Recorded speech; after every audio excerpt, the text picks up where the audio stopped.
Hi, I'm Metta Spencer. Today, we're going to talk about concrete again, and I'm happy to say that some of my dearest and most wonderful friends in the world are with me.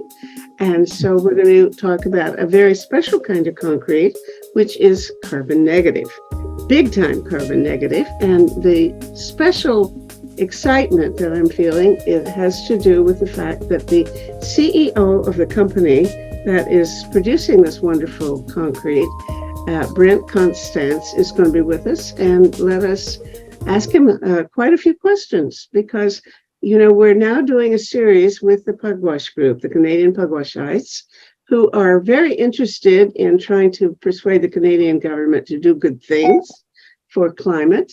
And one of the things that we want to do is recommend that all concrete used by the infrastructure that the government pays for should be carbon negative. So we have to get quite confident that what we're recommending is possible. And Brent Constance, about a year ago in a conversation with me, assured me that he is producing big time carbon negative concrete.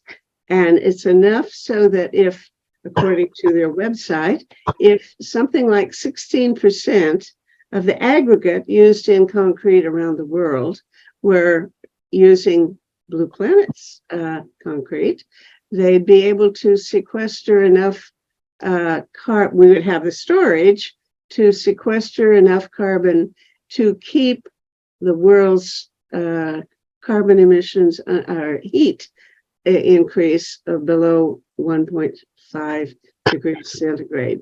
That is one heck of a claim. So, good morning, Brent Constance. And I want to introduce briefly the other people who are joining us. And I'll tell you, they're all members of the Canadian Pugwash Group. Michel Duguay is an engineering professor, retired from Laval University. Peter Meinke is also a scientist, a physicist. He was the president of the University of Prince Edward Island, most recently in his career.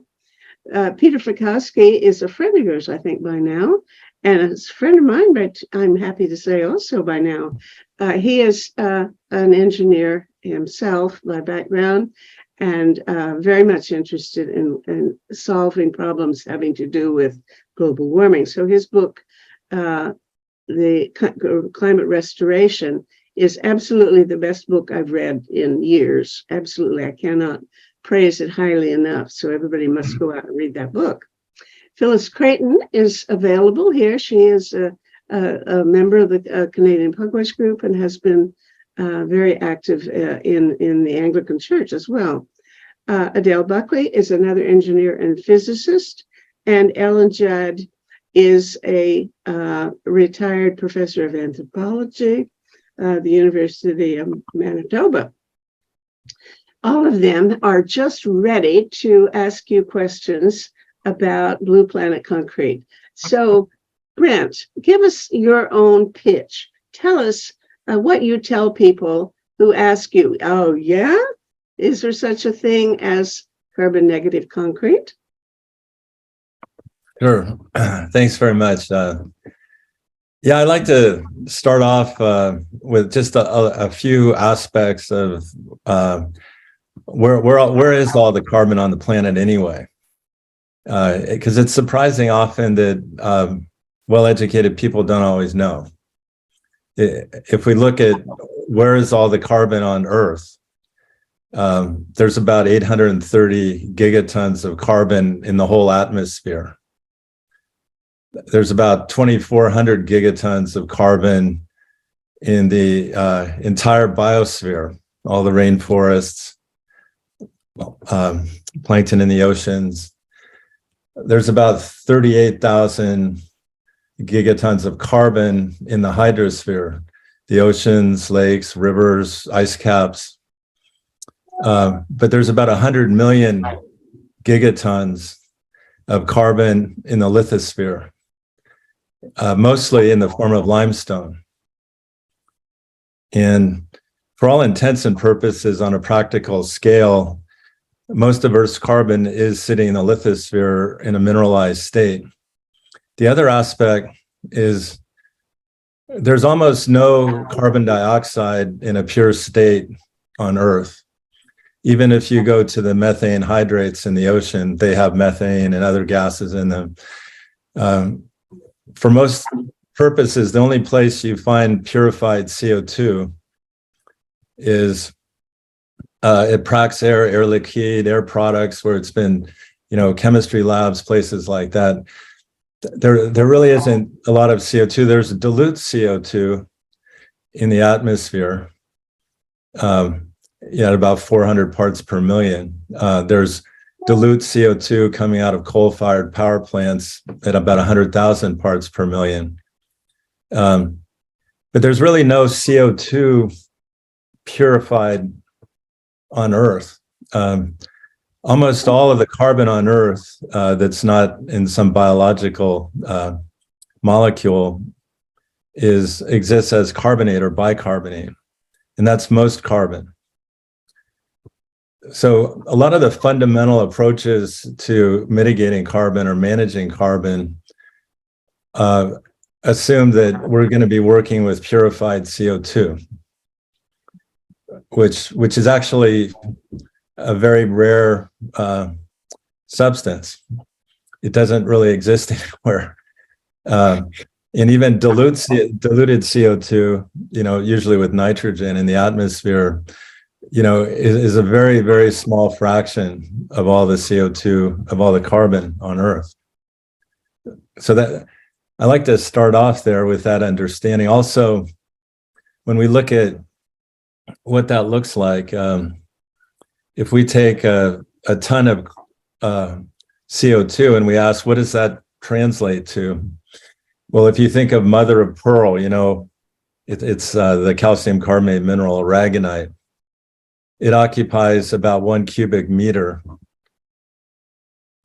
One ton of CO2 is equivalent to about 1 cubic meter of aragonite or mother of pearl. It's 1 ton of CO2 is equivalent to about 23 meters in a gas form as a purified gas. But as a dilute carbonate solution, like the ocean, for example, a ton of CO2 is closer to about 11 cubic meters. So it's a very manageable form of CO2. To put it in contrast, in the atmosphere, a ton of CO2 occupies about 1.25 million cubic meters. And so when you look at all the approaches to address carbon management, you start to see really quickly that all the approaches being taken today involve purification of CO2 from a dilute gaseous source to get a purified form. And in a purified form, it can be liquefied and managed the way that we see all these hubs developing, like for enhanced oil recovery. So what we're doing is we're forming carbonate. We don't purify CO2 at any point in our process. We simply take dilute CO2 and we convert it to carbonate, which is what happens to most of Earth's carbon when it enters the ocean from the atmosphere and ends up in the skeletal remains of marine organisms as calcium carbonate skeletons and eventually become limestone, like the Great White Cliffs of Dover or the Great Barrier Reef. Mm-hmm. So fundamentally, the molecular weight of calcium carbonate is about 100, and the molecular weight of CO2 is 44. So if I have a ton of limestone, calcium carbonate limestone in front of me, I've got 440 kilograms of CO2 that's now permanently sequestered in the crystalline state as carbonate. Now, if you look at the mass material flow on the planet, other than water, the largest mass material flow today is rock. there are about 55 gigatons of rock mined every year. And all the infrastructure to support the collection, preparation, transport, and utilization of that rock is already in place. And it's been in place for 100 years. Mhm. Every Because that's what they use as the ingredients for cement, and as well as the aggregate, right? Correct. The limestone itself is one of the ingredients, if you will, that's sintered with other things to make Portland cement, which is the binding phase of concrete. Mhm. There's about 3 or 4 billion tons of cement made that way every year, and it produces about 3 or 4 billion tons of CO2. By contrast, like I was saying, there's over 50 billion tons of rock mined every year. And most of it is used in concrete, not all of it. Some of it's used in road base and asphalt and other purposes. But what's important about it is the 55 gigatons of rock that's mined every year. Most of it is limestone. Mhm. So there are other rocks that are mined like granites, etc., that do not contain any carbon or much. But limestone is about 71% of all the rock that's mined. And there are reasons for that. It's softer, it's easier to mine. It's also more useful in concrete generally because it is more stable in the alkaline character of the Portland cement. So we already have a system in place that's been operational for a century, where we're taking material that is 44% CO2, and we're using it in building materials. We have all the infrastructure to move it around, and we have money to pay for it. And it's not just rich countries that have the money to pay for it. We're pouring concrete in the poorest countries of the world. Mhm. And about 40% of all the infrastructure of concrete in the world is actually paid for by governments. Mhm. So it gives government this incredible lever Yeah. to mitigate massive amounts of carbon dioxide on a regular basis with the same dollars they're already spending. Okay, now your transition is, instead of using limestone that's quarried, you're going to make the limestone, and you're going to use it. You're going to make it from CO2 in a nearby from a nearby flue, or someplace like that, and you're going to mix that with that CO2 with demolished concrete and some other kind of secret material, which I don't know. And that's where you're going to get these little pellets that become the aggregate in concrete, right? Yeah, generally, I might rephrase things a little bit, but that's very good. Let me back up a little bit. So almost all limestone on Earth is the skeletal remains of marine organisms. Yeah. So the White Cliffs of Dover is almost completely a coccolithophorid, which is a plant that photosynthesizes. The Great Barrier Reef is primarily the skeletal remains of another plant, a calcified green algae that collects in the corals, and the corals themselves are calcium carbonate. So all those reactions happen with carbonate. So calcium plus carbonate give you calcium carbonate. And from the flue gas, you are able to create this synthetic limestone where nobody else can do it, right?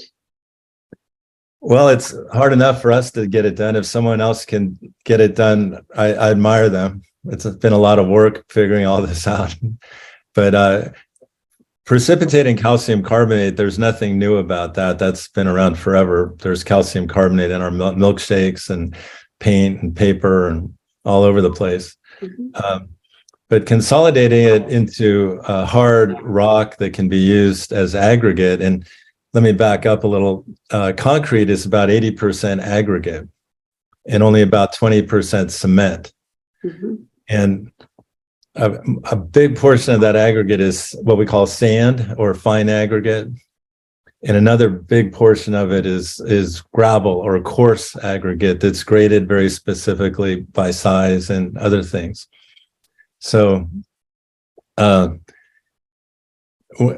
value is in the rock itself. The combination of the sand, the gravel, and the cement gives you a structural concrete. I say that because precipitated calcium carbonate is a very common substance, but it doesn't have the market potential like rock does to go out and sequester billions of tons of CO2. Okay. But our basic processes are akin to native biomineralization processes. So my only point in making that point is that we're not purifying CO2, which takes a lot of energy, or trying to transport it around in high pressure pipelines, which is what most of the world governments think is going to solve climate change. And we don't do any of that. Okay. Now, what you do is quite wonderful, and I know that you're doing it because Canada has already a major concrete company, Lafarge. Maybe Lafarge and Holcim are sort of twins or connected somehow, and they have a new contract with you to make concrete plants using your technology all over Canada and North America. I wanted to invite I did try to invite some of the Lafarge executives to be with us today and tell us about your plans, but they couldn't make it. It's apparently a holiday. and so I want to know, because we've had a number of shows about concrete in the last several months, and with people who are in the concrete business or experts teaching in universities about concrete. And mostly they never heard of you. And those of them who have, they haven't heard of you at all, but I tell them a little bit. And they basically look kind of agnostic about, they say, I haven't seen the numbers. I don't know whether they're really doing something that's carbon negative or not. It would be very amazing, and so on. But nobody really is sure. And we want to be sure, especially since on one of our shows, one of the guests was quite critical and said she didn't think that there was any such thing as carbon negative concrete. So you got to prove to us that what you do is really carbon negative. And I think my Pugwash guests will have questions about that. How do we know that what you're doing is absolutely concrete negative, carbon negative? Just like everyone else in this area, we perform carbon life cycle analysis on our process. So, at our plant up on San Francisco Bay, we were monitoring the electrical power usage of every piece of equipment in the whole process. We know the carbon balance coming in the flue gas from the Calpine power plant. And we get a full carbon analysis. Generally in this area, and this is true not just of concrete, but anytime you're capturing carbon, for example, we refer to it as a parasitic load. Oh, what does that mean? That means how much CO2 are you creating in order to capture a certain amount of CO2. And to be honest, most of the processes that the world governments are proposing to spend billions of dollars on are not carbon negative, actually produce more CO2 than they actually sequester. Mm-hmm. Let me give you a good example, since we're talking about Canada. Mm-hmm. In Canada, somebody who I mentored 20 years ago started a company that buys CO2 from Air Liquide or Praxair, and they go out to concrete plants, which is where you put sand, gravel, cement, and water together. And they have these wands that they squirt this 100% purified liquefied CO2 into. And it's that 100% purified liquefied CO2 itself has its own carbon footprint because it took a lot of energy to purify it and liquefy it and pressurize it and transport it and all that. Mm-hmm. And about 1% of the concrete actually gets carbonated, turns to carbonate in that process. And it's been touted as a major breakthrough in concrete, that it, is a very important pathway to capture carbon and store it in concrete. Well, actually, but in reality, most of it just escapes into the atmosphere. Well, I can believe you, and most of the conversations we've had with these academics and concrete builders have been of the sort where they basically are giving good ideas for how to use less concrete in construction so that there's less emissions from the cement, or how we should just be happy if we can have what they would call lower carbon concrete. They do not even aspire to talking about carbon negative concrete. So the remarkable thing is that that you do. Now, I know that last year you told me to check out something that is a Canadian system of measuring the quality of or the carbon load or whatever of concrete. It was called Carbon Star rating system or something, and that is apparently quite a rigorous kind of testing system. Tell us, I think you mentioned that you had done that, or you've been measured. Can you say what this Canadian outfit thinks about you? Well, it I guess it uncovers the deception a little bit by putting numbers down on it. But the Carbon Star rating system was funded by the Canadian government and implemented by the Canadian Standard Association. And it's in use now.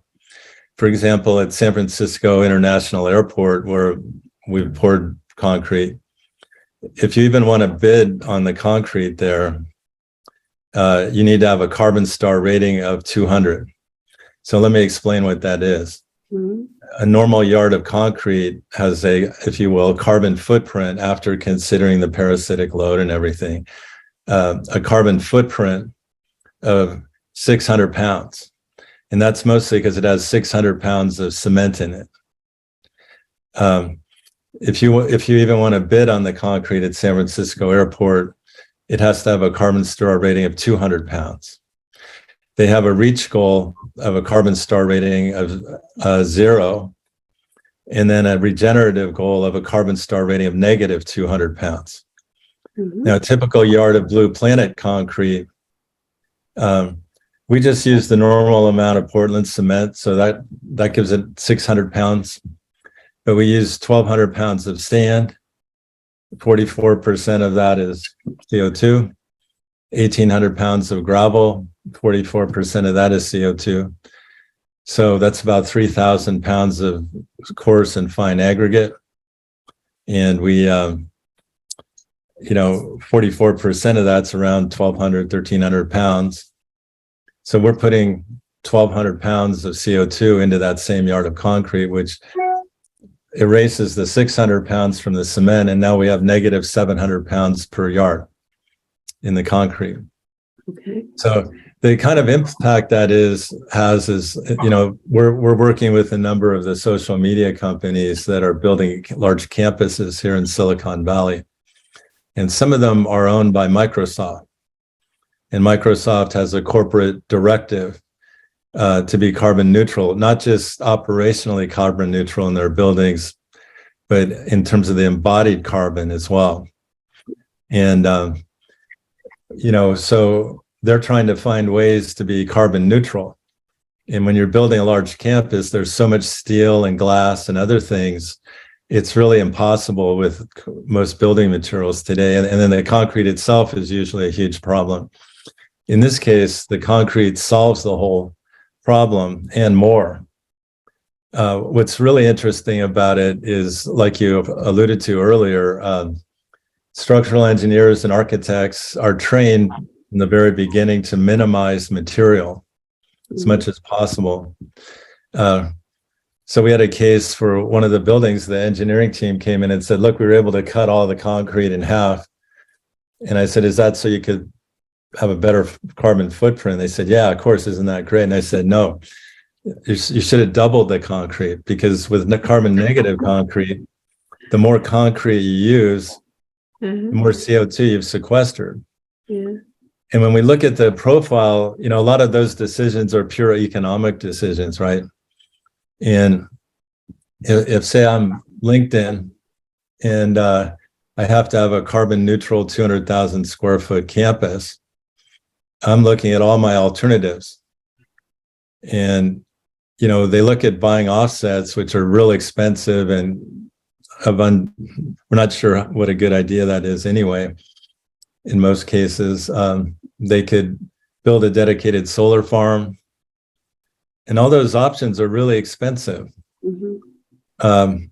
We could literally charge 50% extra for the concrete, and it would only increase the per square foot price of the building by less than 0.5%. Now, wait a minute. You're claiming that your concrete is actually economical too. I figured people would be paying a premium to get your wonderful concrete. But tell me, is it competitive with standard concrete in price? As a means of sequestering CO2, most people think about $75 a ton, is where they'd like to get in terms of sequestering CO2. Mm-hmm. No one's near that right now, right? I mean, Microsoft's paying over $1,000 a ton on the voluntary market for CO2 sequestration. Mm-hmm. But the point I was trying to make was that even if we were to charge 50% over the market price, it would increase the price of the building by less than 0.5% per square foot, which compared to the other alternatives to make a carbon neutral building is almost nothing. Mm-hmm. To buy offsets, you're probably talking 10-15% of the cost of the construction. To build a solar farm, again, you're up in that range. Mm-hmm. So it's by far the cheapest way for someone to obtain a carbon neutral building. It's also just the cheapest way to sequester, capture CO2. If you look at what's out there now, every approach to capture CO2 is trying to capture it and purify it and liquefy it so it can be transported in pipelines and injected like a waste underground to get some sort of government subsidy. Mm.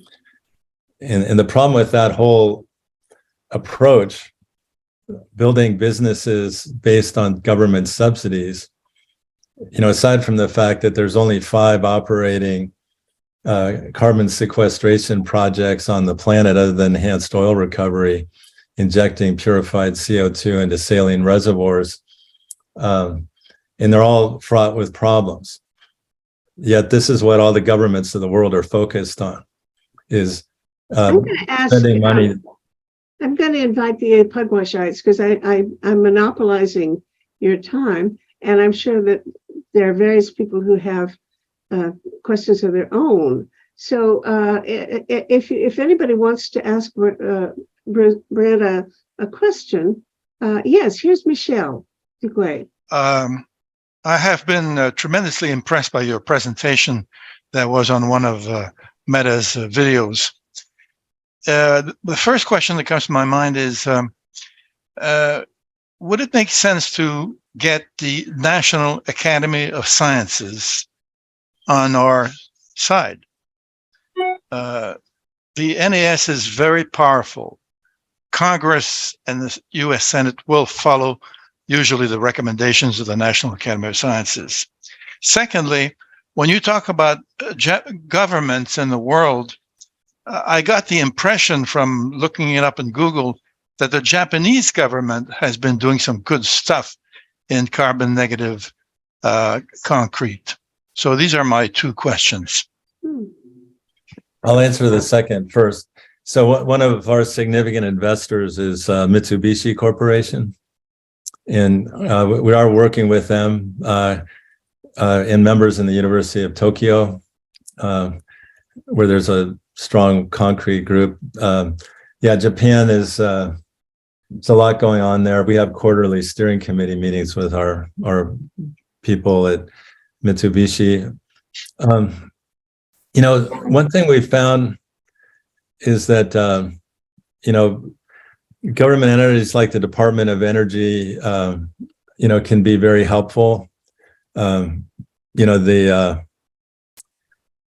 our plant, we're building a second and third phase of our plant in San Francisco.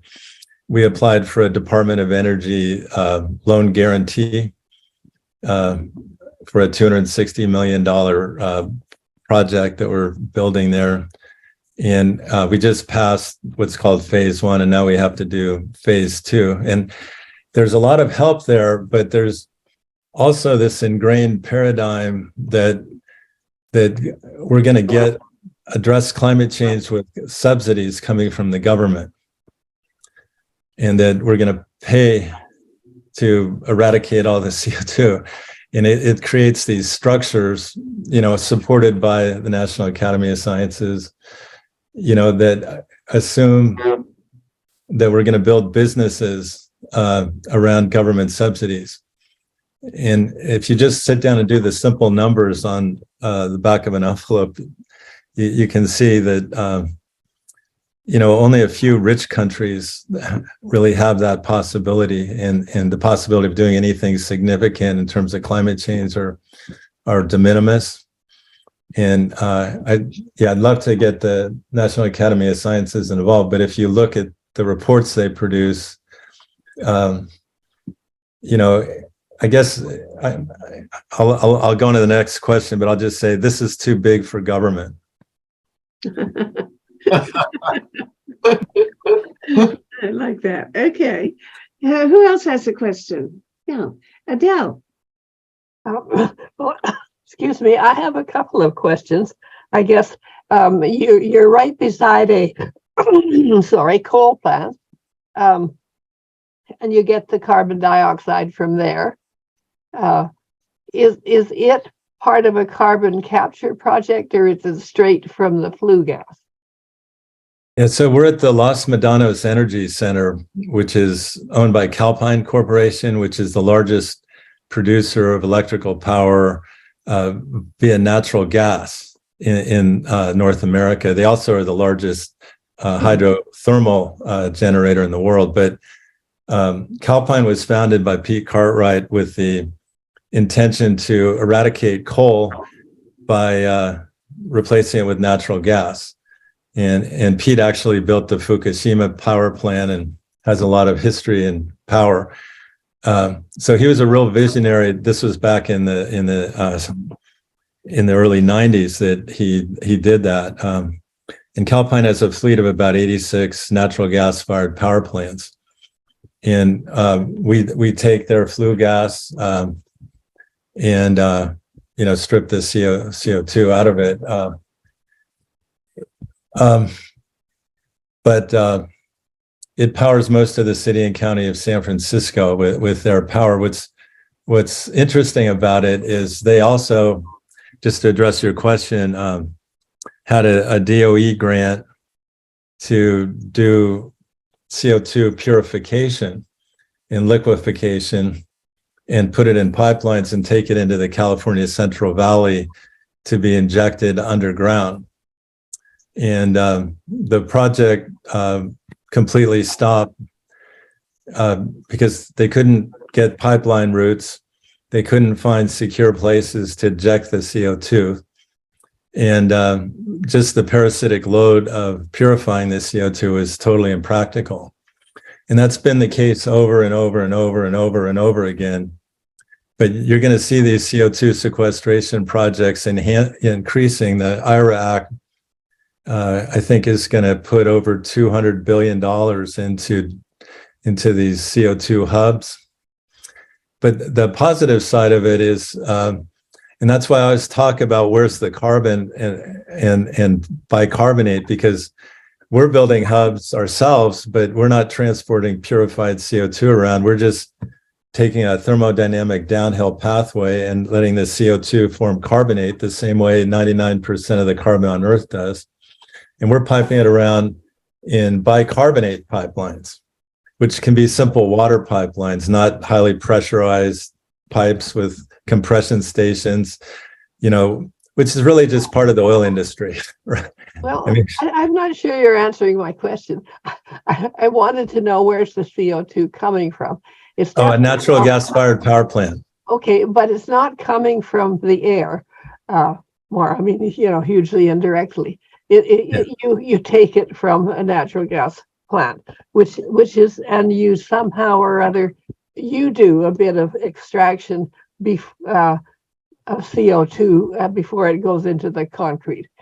So that's all fine. It's just a matter of I'm worried about the label carbon negative. Certainly you're sucking in carbon, but carbon negative seems to imply somehow that you're taking it out of the atmosphere, and then that's not really the case. So actually, if you look at the way a natural gas fired power plant works, is it combusts the natural gas, then it draws in about 90% air through the system. But it's an interesting arbitrary distinction that you see out there these days. If a molecule of CO2 is inside the flue gas pipe, people ask the question you're asking. If it's half a millimeter outside the flue gas pipe and in the atmosphere, then they say what you're saying, that therefore that's good, you're taking it out of the atmosphere. Anyone who works on isotopes can tell you that what's in the atmosphere is a lot of it is anthropogenic. It's anthropogenic CO2 that's going into the atmosphere right now. And we're never going to get anywhere if we try and make these distinctions about whether it's a millimeter outside the flue gas pipe or a millimeter inside the flue gas pipe to call it negative. That's never going to help save the world for our children. It's the same CO2. The CO2 molecules doesn't know whether how about this? If I go to a bristlecone pine that's 3,000 years old and I chop it down and burn it, is that carbon negative? Well, because it's a fossil. Not, but, it's 3,000 years old. But I think it should be made more clear, the carbon negative aspect. I mean, you're not taking it directly out of the air, which would mostly people would assume that would be what you're doing. So when a millisecond later, when it's outside in the atmosphere, am I taking it out of the air? Oh, sorry. My second question, but I think I'll let someone else talk while I get rid of my coughing. Okay. Who else wants to ask a question? Anybody? Derek. Yes. Hi, Derek. Didn't introduce you. Derek is a retired physics professor, University of Toronto. Just joined us. Nice to meet you. We've hired a lot of people out of Toronto. I have several questions about this amazing concrete, which I'm very interested in from a scientific point of view. What is the time scale over which your concrete absorbs the full amount, the maximum it can of the carbon dioxide? How long does it take practically in practice? Well, once it's concrete, it would just undergo the regular carbonation process that any concrete would go under, which is a few percent per decade at the most. But our absorption process takes about a half a second. We have a large packed column, and there's an absorption solution that goes from the top to the bottom, and then the flue gas goes from the bottom to the top. And as they pass each other, the CO2 is absorbed into the solution. Yes. So that by the time anybody handles this concrete, it's fully developed with the most CO2 it's going to have. It's not still sucking it in. Well, it is a little bit, but it's just like regular concrete. It carbonates, from the atmosphere as well. But just to put in perspective, we're getting 80% of the mass of the concrete is the sand and gravel. And if that's all limestone, 44% of that is CO2. Mm-hmm. And so in 4,000 pounds of concrete, we're sequestering, over 1,000 pounds of CO2. The amount of carbonation you'd get over, say, 50 years from the atmosphere would be, maybe 20 pounds. Yeah. No, that's the kind of understanding I wanted to have. And when have you any experience with building tall buildings with this concrete? Yeah. So you might already know this, but in tall buildings, every floor is concrete as a fire prevention measure. Yes. And for that application, you use what's called lightweight concrete. Yeah. So regular concrete is, 150 pounds per cubic foot. Yeah. Whereas lightweight is under 100 pounds per cubic foot. And that's obtained by using lightweight aggregate, since aggregate is 50%, not 80% of the mass of the concrete. So we do, one of the types of aggregate we manufacture is lightweight aggregate to get lightweight concrete. In fact, our pours at San Francisco Airport on the terminal are all lightweight concrete because, the walkways, you go out to the gates at the airport, those are all elevated concrete slabs. And so we use lightweight concrete in those applications. Well, I see that you can replicate your plant lots of different places in the world, providing it's beside a source of CO2. Sort of. Of course, there's plenty of sources of CO2, but it doesn't, the implication by negative CO2 is I think you might be taking it out of the atmosphere. But if we would do the ideal thing, we would stop burning natural gas and there wouldn't be any CO2 to go into your process because you need it that way.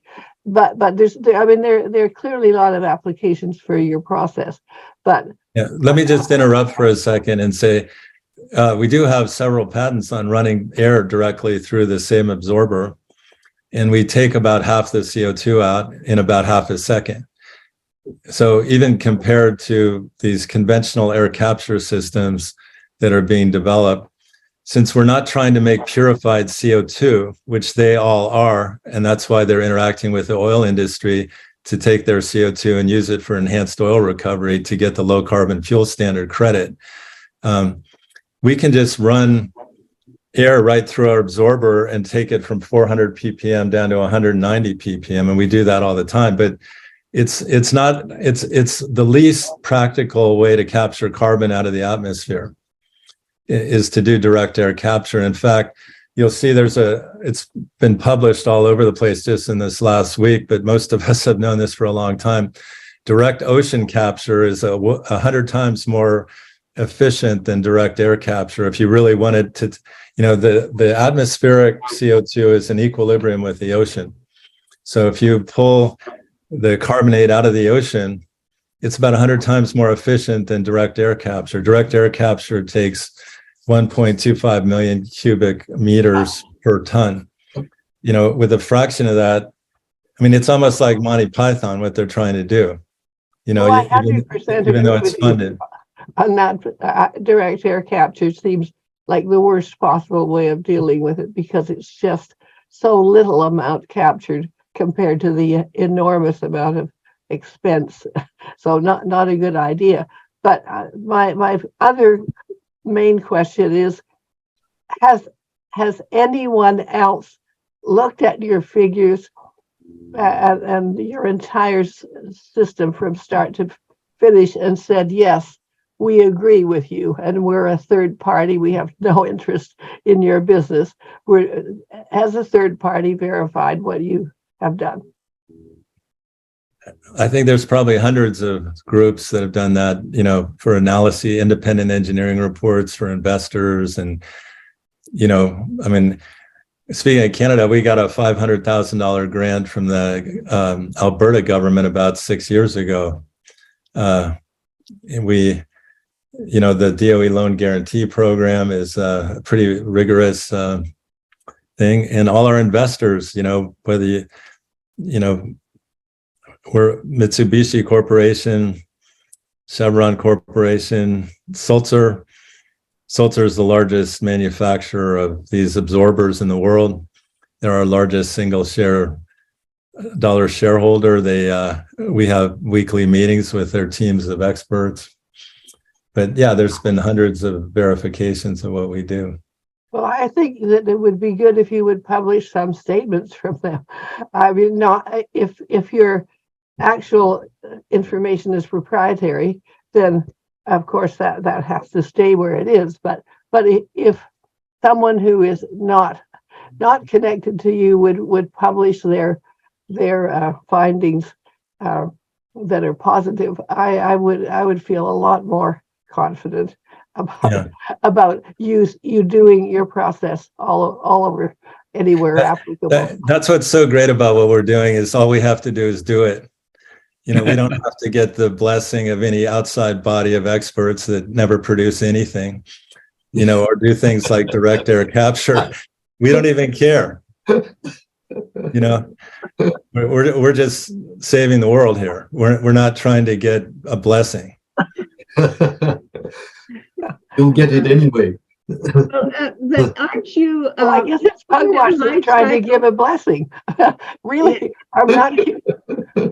I want to get Adele's blessing, but I'm thinking what is normally used for this kind of proof is a life cycle analysis, isn't it?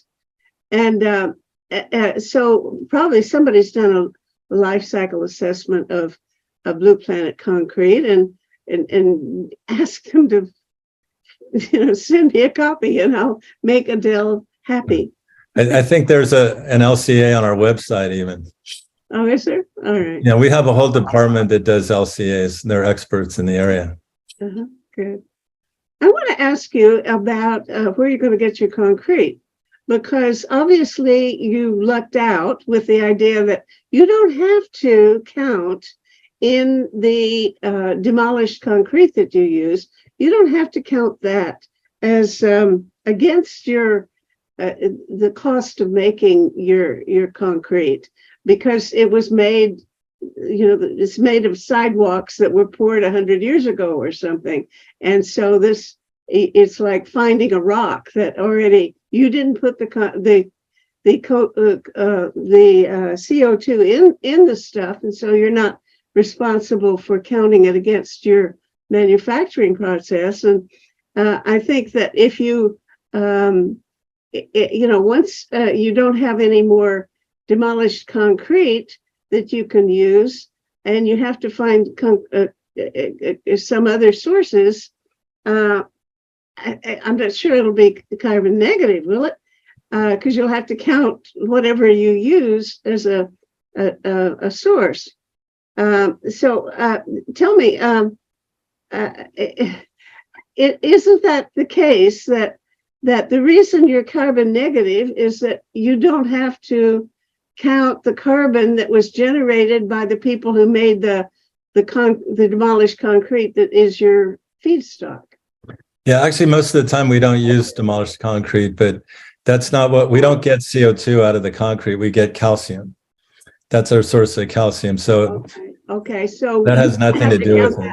You don't have to count it anyway because it's old. Yeah. We use basalt rock. We use slag. We use fly ash. we're really interested in the basalt rock because it's very common and it's very abundant.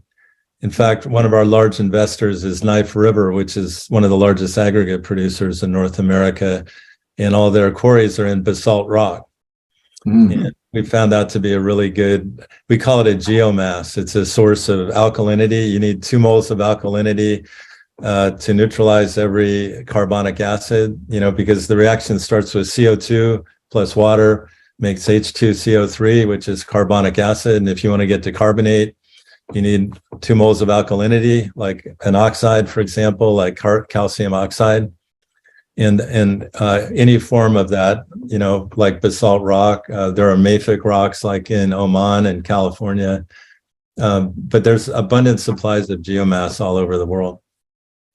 Okay, but as I understand it, there's a shortage of calcium. If you've used up all of the demolished concrete, where are you going to get all the calcium you're going to need next? Yeah, calcium is one of the most abundant elements on the planet, actually. There's not a shortage of it.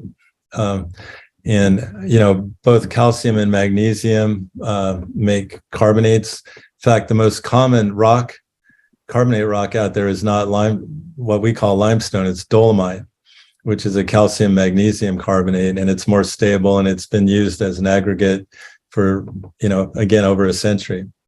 Okay, but there's definitely not a shortage of calcium. Yeah, that's the source, but you're not going to go out and chip off a few pieces of the White Cliffs of Dover to use. You're not. No, you wouldn't do that. That's a carbonate. If you did that, that would release CO2. Right. Okay. Right. So if you go to common rocks like that are full of calcium, like we're doing, like from the basalt quarries and other places like that, there's no limit on that. Okay, well, all I know is that some of the other guests on my show in the past have said calcium is scarce. There are not many places where you're going to get it.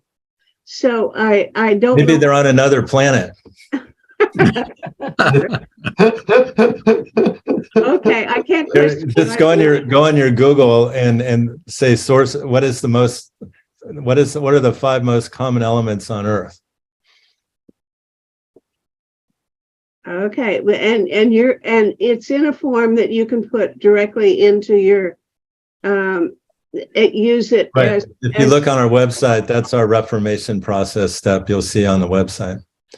I'm sorry, I've got a group that just showed up, and I got to sign off. Okay. Well, can I ask one more question? Just you can locate in many different places, but what are there must be some places where in the globe where you can't locate, where they still want to build with concrete. Yeah, ports. Ports are where we want to locate. That's where all the transportation is. It's been built up. The infrastructure of the world's already built up around ports. Well, that's interesting. Well, yes, but the rock is at the ports. It obviously has to be transported there. Right. When you're on water, it's quite different than being on rail or truck. Yeah, that's cheaper, I think. Okay, nice Thank talking you to you very guys. much. Thank you so I much. really appreciate your time. Right. Thank you. Thank you. Thank you. Thanks so much. Bye-bye. Okay, friends. And now, if you have any further thoughts that you want to share with each other, we can put another couple of minutes into this. Where is a link to some of the more detailed analysis that shows why this is carbon negative and why it is economically sounder, or why the process works without revealing, of course, anything proprietary? I like to read about it, but I don't know where to find it. Okay, fine. Peter Fikowski, do you have a good answer to that? How can we make Adele happy? Well, I don't know how to make Adele happy. Maybe I'll take you out for a milkshake, but No, with a little bit of calcium carbonate in it. But blueplanetsystems.com is the website. So just Google Blue Planet, and I believe they have the LCA there. I think it's useful to ask, what is the question we need to answer One of them is, should Canada make stronger carbon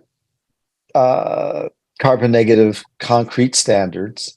Are there other fundamental questions that we need to advise on? Already, the Canadian government, even before we started this project, had enacted some sort of new regulation saying that from now on, any projects that are funded by the Canadian government must be what they called low carbon concrete. They didn't say anything about carbon negative because nobody is very much aware of it. But of course, low carbon concrete is a lot better than standard, but it's not on the same scale, whatever, as carbon negative, because that's especially this kind of level of carbon negativity, I think. So now I'm still worried about making Adele happy. She really wants some hard numbers. One of the people who probably isn't with us but would have been is Peter Wadhams, who is in Turin, Italy. He teaches at the best polytechnical university in Italy, although his home university is Cambridge University. And Peter Fikowski had introduced Brent Constance to him, and he now gives lectures. He's giving a course on global warming and how to solve it. And he talks about the Blue Planet concrete in his course. And he said that the university is building some new building using Blue Planet concrete. And that he thinks that he could find some documents that the university produced when assessing Blue Planet in order before they signed the contract. So he was going to bring some numbers with him. And the reason he hasn't brought numbers is he's not here because I gave him the wrong URL, probably. I don't know. But if he does have these numbers in his own file, I'll get them from him and I'll send them to Adele. If I may suggest, Adele, go to the Blue Planet website and download their LCA, the life cycle assessment. Okay, life cycle assessment. Adele and Meta, is that the Canadian company Carbon Engineering. Are you familiar with them? Yes, They're a direct air capture company. That's David Keith's outfit, right? Yeah. Yeah. And so they use almost the same process, except when because they take CO2 from the air or from a exhaust stream, and they turn it into calcium carbonate. But rather than selling the calcium carbonate, they then heat up the calcium carbonate. They call it calcining, but they heat up the calcium carbonate to release the CO2 again, and then they sell the CO2. But it's that heating up of the calcium carbonate that's very expensive and takes phenomenal amounts of energy. And so the point is that this is a process that's been refined. It's nothing new. There's nothing secret about it. The chemistry is fundamentally very simple. Brent has 100 patents or so on it, because, as he said, the hard part isn't the precipitating the calcium. The chemistry and is all well understood and published, and that the hard part that Brent brought in is how do you make it into a useful product that can be sold, rather than Carbon Engineering makes it into a useful product that the oil companies use to extract more oil, and they make a lot of money doing that. A lot of us aren't crazy about producing more oil, but be that as it may, as I said, Blue Planet takes the calcium carbonate and sells it as a product for construction. Apart from the National Academy of Science in the US, we should be able to locate something in Canada that can do something similar, that isn't necessarily a government department, because you're looking for something independent. I don't think NSERC would do that. It might fund scientists to do it, but you could look at, say, the Royal Society or some of the other academic academies that sometimes show up and do this kind of study. They claim if the world shifted 16% of the aggregate that is used each year to using Blue Planet aggregate, we would be able to reduce the global warming to under 1.5 degrees centigrade increase by 2050. Now there's nobody else in the world that will even try to make that claim. But So this is extraordinary. So that's a claim. That's a claim for which we have never been presented with the arithmetic, and I think the arithmetic is very likely in error. Very likely. Then tell me what we need to do to get the arithmetic. 440 kilograms of CO2 Yes. in every ton, metric ton, TONNE, of their concrete. But they, of course, are producing a little bit of CO2 in the manufacturing and the transportation of this stuff and all that. So when you take account of that, then their concrete is 40% CO2. But So Meta, just look at it this way for one moment.